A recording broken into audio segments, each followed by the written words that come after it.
Republican candidate for governor in 2014.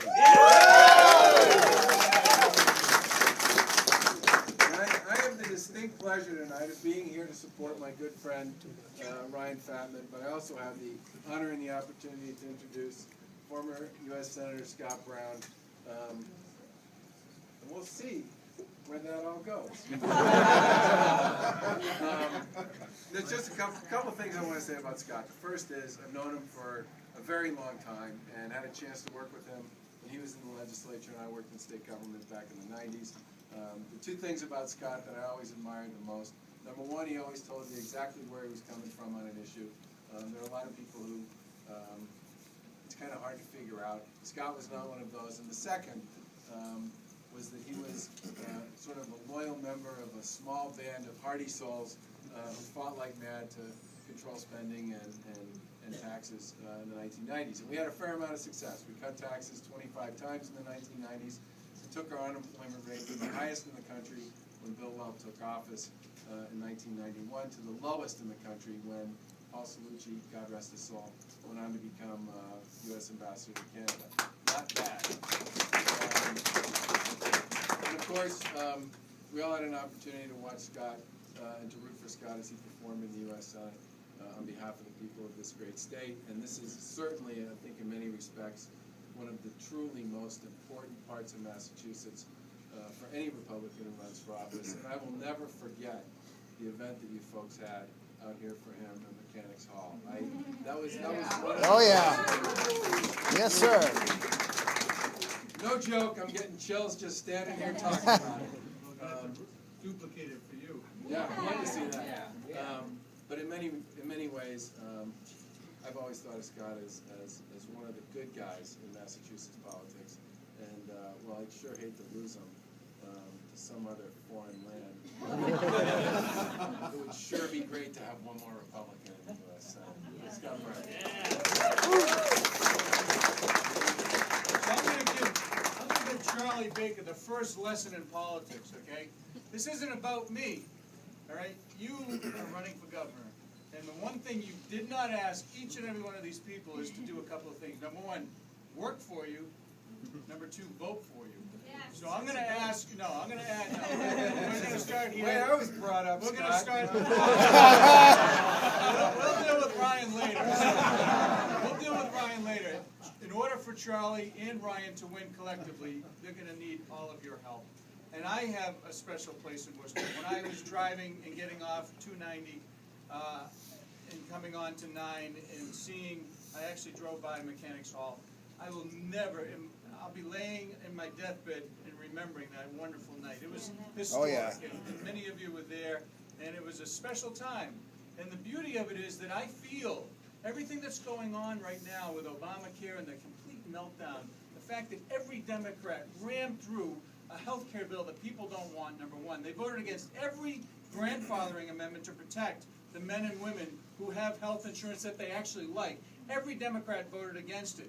Then you throw in, Benghazi, you throw in the IRS scandal, you go on and on and on. It trickles down to the state government as well. It starts actually with the governorship. Right now, our unemployment is higher than it should be. It's higher than the national average.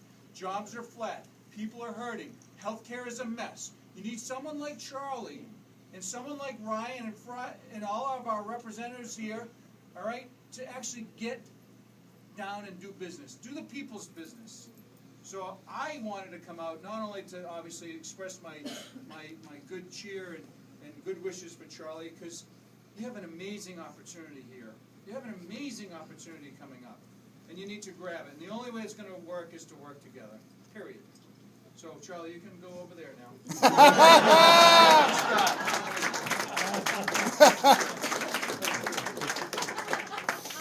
I love that. I do too. Listen, obviously we have some great people here. I know that Ryan's going to introduce all the reps and other dignitaries here, elected officials. But most importantly, it's you. Alan, you. All right, you're in a machine. Did you make it to the bar? Did you make it to the bar? Okay, good.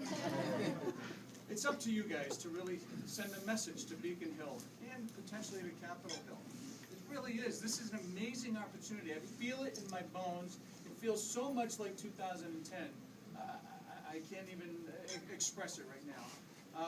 I'm here for Ryan because Ryan is a wonderful, hardworking young man who is the future of politics in Massachusetts and this country. Okay? Yeah, you can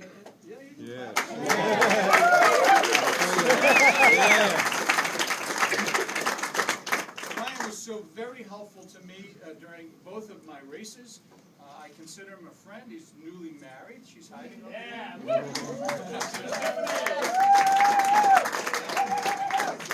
And really a bright star.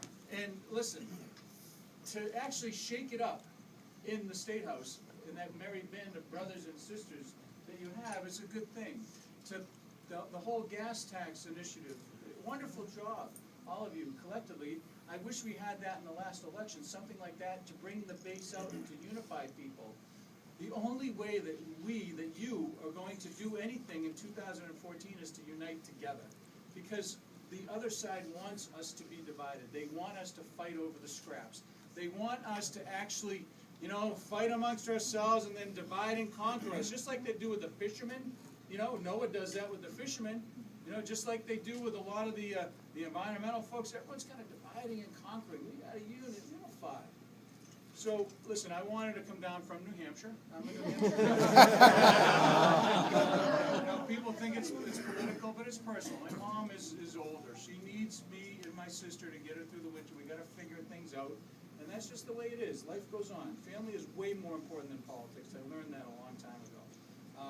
Couple of things. I'm going to be here for New Year's in Worcester, celebrating first night.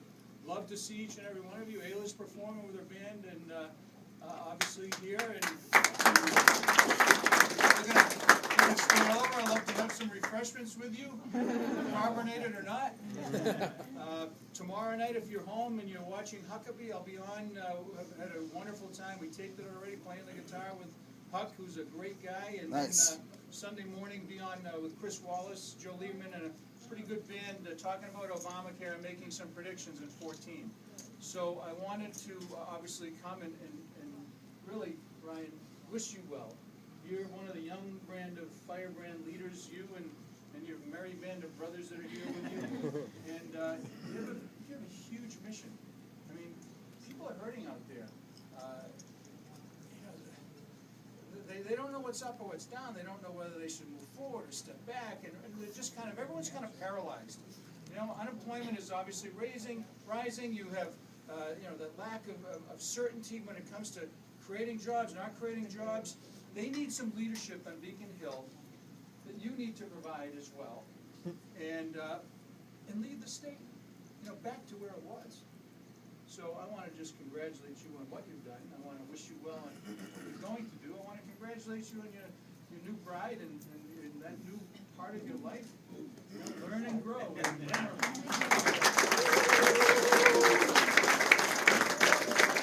I'll close with this. I've been married 27 years, and with Gail 29 years now. And the one bit of advice I have is, number one, don't sweat the small stuff. Have a great sense of humor. And don't sweat the small stuff. Have a great sense of humor.